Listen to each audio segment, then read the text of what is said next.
শুভেচ্ছা। 5ই আগস্টে নয়াদিল্লিতে শেখ হাসিনা সাংবাদিকদের সঙ্গে কথা বলছিলেন।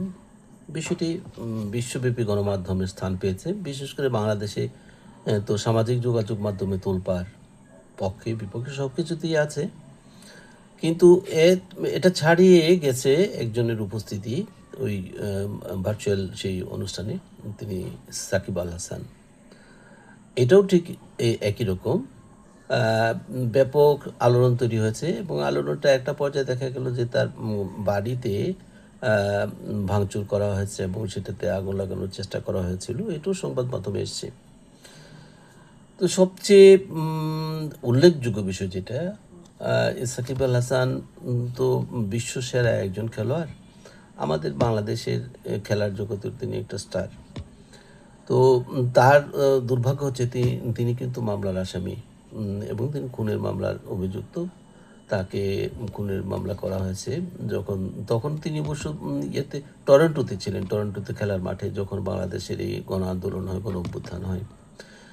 তো গণ অভ্যুত্থান হয় সঙ্গত কারণেই তার যেহেতু মানসিক শক্তি আছে যে তিনি মামলায় লড়তে পারবেন এবং লড়াই করার মতো তার যথেষ্ট প্রমাণাদি আছে। তিনি চেষ্টা করেছিলেন 2024 সনে বাংলাদেশে আসার জন্য এবং বাংলাদেশ থেকে হয়তো গ্রিন সিগন্যাল পেয়েই তিনি আসার চেষ্টা করেছিলেন, কিন্তু দুবাই পর্যন্ত আসার পর তাকে আবার ফেরত যেতে হয়েছে।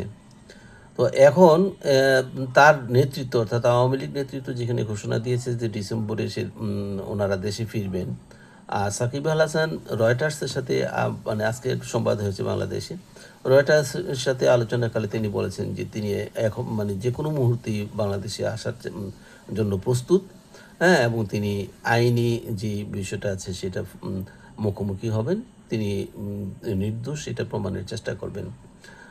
কিন্তু শর্ত হচ্ছে যে তাকে নিরাপত্তা দিতে হবে।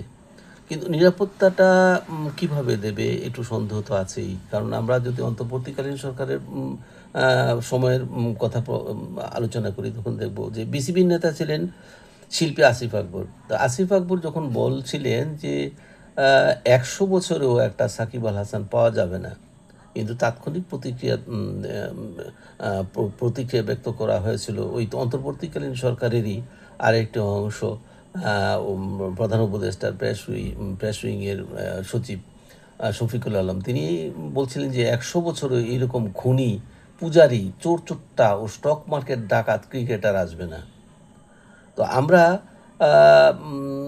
এইটুকুই নয়, এটা তো অন্তর্বর্তীকালীন সরকারের সময়ের, আর এই সময়ের একটা, যদিও তিনি সরকারের কোনো অংশ নন, এই সময়ের একটা প্রতিক্রিয়া আমার খুব ইচ্ছা করে যে বলার জন্য, সেটা হচ্ছে ইউটিউবার সাংবাদিক আছেন একজন, বিদেশে থাকেন, বাংলাদেশের পরিস্থিতি পরিবেশ নিয়ে যথেষ্ট সোচ্চার। তিনি লিখেছেন সাকিব আল হাসানের বাড়ির জনগণ জয় বাংলা করে দিয়েছে। তো এটা যদিও এখনকার সরকারের কোনো বক্তব্য নয় এবং সরকারের কোনো পক্ষ নন, কিন্তু প্রশ্নটা কিন্তু এসে যায় যে এই যখন তার বাড়ি ভাঙচুর করা হয় এবং একই সঙ্গে এই ধরনের মন্তব্য ফেসবুকে আসে, তখন ভাবনার বিষয় আছে। আর তাছাড়া সরকার তো বলছে যে আইনিভাবে যে দোষী তাকেই দোষী করা হবে এবং সবাইকে আইনগত এবং যেটা সাংবিধানিক অধিকার আছে সেটা সম্পূর্ণরূপে সহায়তা করা হবে। তো সাকিব আল হাসান কি সেই সহায়তাটা পাবে? দেখার বিষয় আছে কি সামনে কি হয়।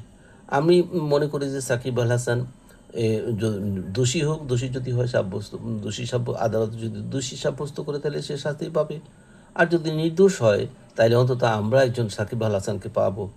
অন্তত তার শেষ ইচ্ছাটা যে তিনি দেশের মাটিতে খেলে শেষ খেলাটা খেলে যে আন্তর্জাতিক মাঠ থেকে বিদায় নেবেন সেটাও পূরণ হবে, আর আমরাও পাবো অন্তত বিশ্বসেরা একজন ক্রিকেট খেলোয়াড়।